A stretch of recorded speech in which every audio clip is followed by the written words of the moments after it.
আসসালামু আলাইকুম। কেমন আছেন? দোয়া করি আল্লাহ সবাইকে ভালো রাখুক। আসলে আমরা যেমনই থাকি বলি আলহামদুলিল্লাহ ভালোই আছে। মানুষ ভাবে একরকম হয়ে যায় আর একরকম, তাই না? এই যে আমি যখন ডাক্তারের কাছে যাইতেছিলাম আমার মনটা ভীষণ খুশি খুশি ছিল, ভালো ছিলাম, খুবই ভালো লাগতেছিল।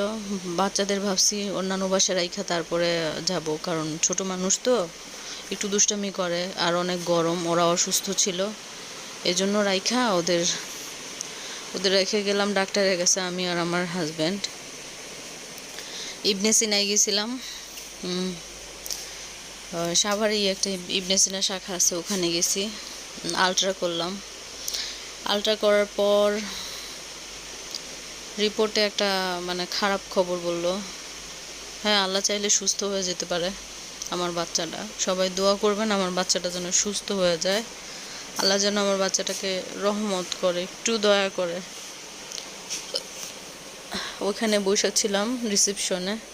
তখন তো মনটা ফুরফুরা ছিল, ভালো ছিল। বাসার জন্য একটু টেনশন ছিল, আমার আমার ছেলেটা অসুস্থ, তো ওর জন্য মনটা কেমন করতেছিল। তারপর বাইরে জানালার কাছে আসলাম, আমার হাজব্যান্ড আবার নিচে চলে গেছিলো, তো আমি ওখানে জানালার কাছে আইসা দাঁড়াইছিলাম। সূর্য অস্ত যাইতেছিল, দেখতেছিলাম, ভালো লাগতেছিল।